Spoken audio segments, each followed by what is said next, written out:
So ito, papunta na ngayon tayo sa Blood Compact Warning Tsunami area.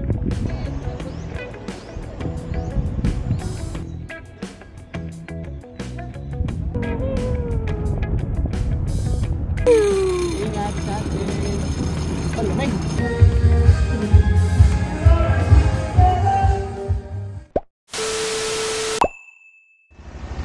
Guys, out na tayo. It's raining. Balik na tayo ng Dawis sa Meadowbrook. Pero lumalakas yung ulan. Sisilong na kami.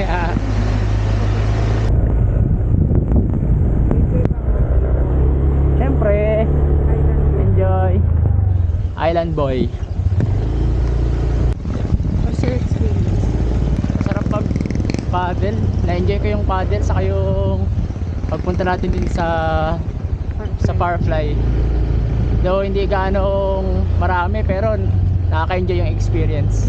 Tapos meron pang comment pa naman. Yung comment. Parang shooting star. Shooting star. Ganda. First time ko nakakita ng shooting star talaga, promise. Ganda pala niya. Ang bilis lang. Marami ring nakakita guys. Unexpected, wala kami kuha ng video. Pero ito, may mga pinost sa social media. Pagbagsak ng comment. Star na red siya. Kala ko hindi shooting star eh. Pero napag-stop ako. Ganda, grabe yung experience dito. Siguro kung nag-boat kami, di namin ma-enjoy. Di na rin kami nag-swimming dun sa river. Bali nag-chill na lang kami dun sa gilid. Pwede kayong dun sa view deck, pwede kayong umupo. So ito, papunta na ngayon tayo sa Blood Compact. Along the way natin pauwi yun, kaya dadaanan na rin namin. Hindi namin siya sinama sa countryside namin, itinerary. Ngayon namin siya dadaanan. So let's go! By the way, it's October 17, time check 11:30. Bali ang out kasi dun sa Fox and the Firefly Cottages 11.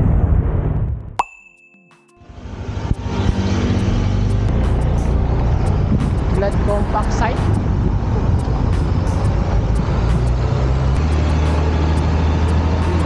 Ha? Kaya? Oo. Yan, hindi yung yung totem pa ba? Dalan natin lang mapa. Dito daw tayo sa Blood Compact. Rough road. Ayan, warning. Tsunami area. Hindi pa siya sementado. Nilipat daw kasi yung lugar eh. Hindi siya dating dito. Yun daw. Dati daw nasa tabi lang ng kalsada. Gilid lang. Baka dito pwede na mag-park. Pwede kaya dito? Pwede pa mag-park dito? Pwede pa? Thank you. Hi guys! So, andito na tayo sa Blood Compact Shrine or Blood Compact Site. Short tour lang ito guys since gusto ko lang din makita at maipakita sa inyo yung itsura ng Blood Compact Monument. As you can see, pagdating nyo dito ay mayroon ng mga souvenir shop. Then, pag diniretso nyo ito ay tanong nyo na agad ang Blood Compact Monument. Short history. Ang kasalukuyang lugar na ito ay may kahalagahan sa kasaysayan dahil dito nagsagawa ng Blood Compact sina Miguel Lopez de Legazpi at Rajas y Catuna noong March 16, 1565. Ito ay nagpapahiwatig ng kapayapaan at pagkakaibigan sa pagitan ng mga dayuhan at katutubo dito sa Bohol. At sa aking paglalakad, dito lang sa may bandang likuran ng Blood Compact Monument ay makikita nyo itong balon or wishing well.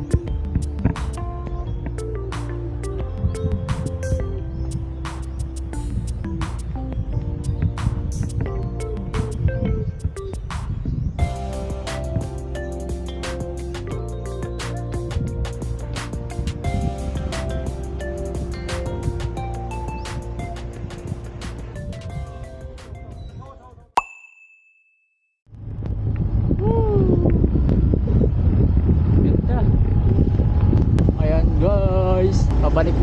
tayo sa ating bahay. Balik na tayo dito sa ano namin, ponder namin dito sa Bohol. Ayan, bali wala namang bayad yung papunta dito sa Blood Compact. Kung interested kayo din na puntahan, katanghaliang tapat na din ngayon. Maghahanap na rin kami ng kakainan namin ng lunch habang kami ay pabalik sa aming accommodation. Sa bahay pala namin.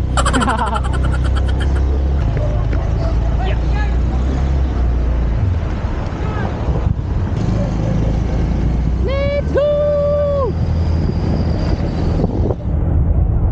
Let's go! Yahay muna kami guys! Bye-bye!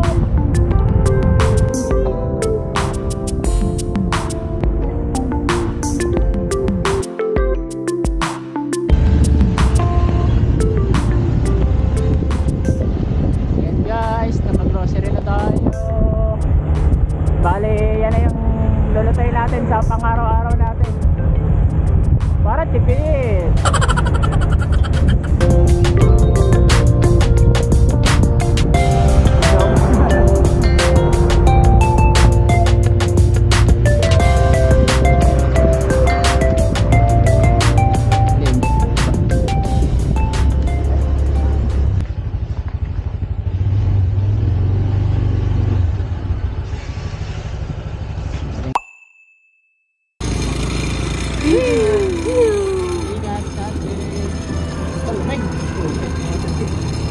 Kabalabal ka.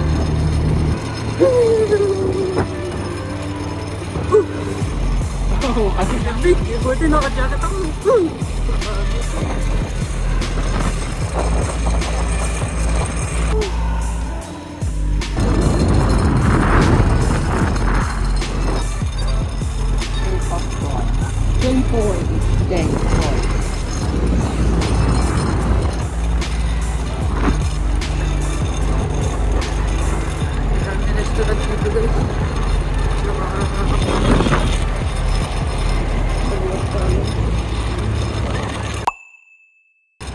Tiger food massage. Buhay na buhay pa dito ah. Nagising pa kayo. Buhay na buhay talaga. Nagising pa mga tao.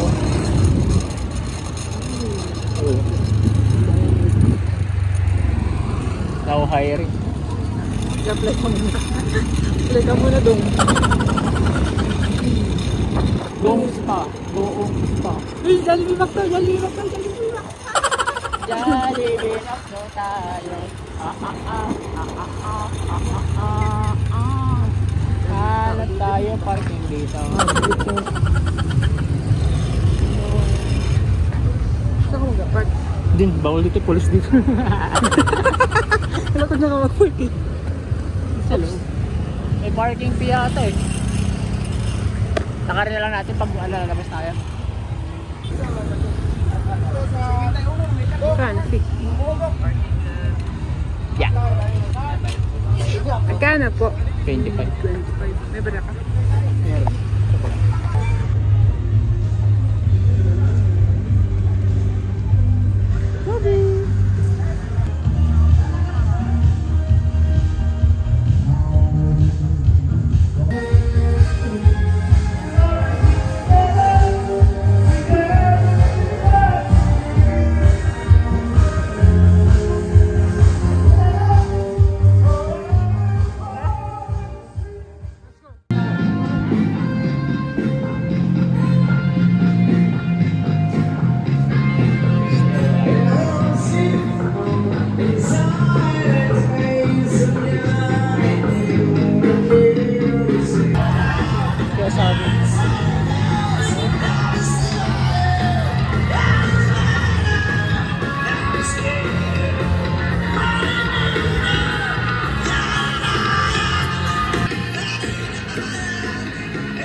guys yung papasok ng Alona.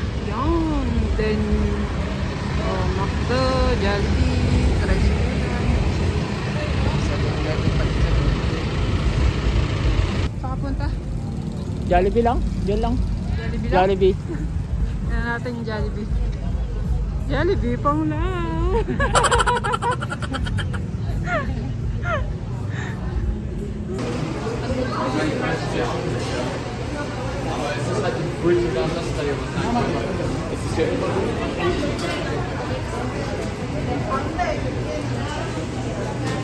Daddy, after mo dito sa Panglao, saan Jollibee gusto mong pumunta? Oh, it's a worldwide. Saan dyan? Las Vegas. Las Vegas? Baka naman. Hello, welcome Jollibee. Tanong natin yung Jollibee sa Hong Kong. Hindi naman tayo kumain din. Kaya tayo dyan next guys. Macau Jollibee, di rin natin napunta yan. Singapore Jollibee. Oo, check. Hong Kong Jollibee, check.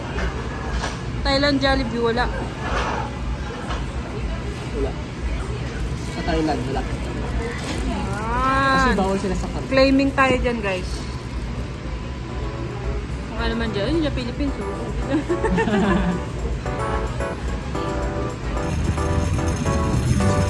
Hi guys! Salamat sa mga sumubaybay hanggang dito sa dulo ng aming vlog. Merry Christmas and Happy New Year! See you on our next vlog! Please don't forget to like, share, comment, and subscribe!